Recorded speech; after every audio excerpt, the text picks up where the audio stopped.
তোমরা শক্তি সামর্থ্য অর্জন করো। তুরহিবুনা বিহি আদুওয়াল্লাহি ওয়া আদুওয়াকুম, এই শক্তি দিয়ে তোমরা আল্লাহর দুশমনদেরকে ভয় দেখাবা। এটা কে বলেছেন? আল্লাহ বলেছেন। ওই শক্তি কই? তা আমরা আপোষে লড়াইয়ে পড়ে আছি, আঞ্চলিক রাজনীতি নিয়ে পড়ে আছি, ভাইয়ে ভাইয়ে মারামারি কাটাকাটি করছি, আমরা গীবত সমালোচনার রাজনীতি করছি, মূল শক্তিটা আমরা অর্জন করতে পারছি না। আল্লাহ পাক আমাদেরকে সেইটা বোঝার তৌফিক দান করেন। চিন্তা করবেন না, চিন্তা করবেন না, আমরা যদি করতে পারি আল্লাহ পাক আমাদের হাতেই বিজয় দিবেন ইনশাআল্লাহ। আর এটাও চিন্তা করবেন না, নিশ্চিত থাকেন যদি আমরা করতে না পারি আল্লাহ আমাদের একটাকেও জীবিত রাখবে না, একটাকেও না। আল্লাহ পাক সবগুলোকে সরাই দিবেন ইনশাআল্লাহ, দিয়ে এমন একটা প্রজন্ম নিয়ে আসবেন ওরা পারবে ইনশাআল্লাহ তাআলা।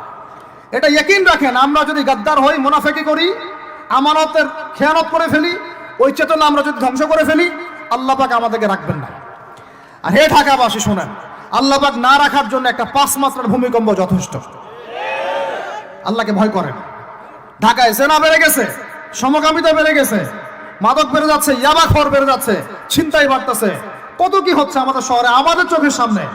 অশ্লীলতার কারণে এই ভূমিকম্পের আযাব আসে, নোংরামির কারণে আসে, জেনার কারণে আসে, পরকীয়ার কারণে আসে, ব্যভিচারের কারণে আসে, ঘরে ঘরে ঢুকেছে এগুলো।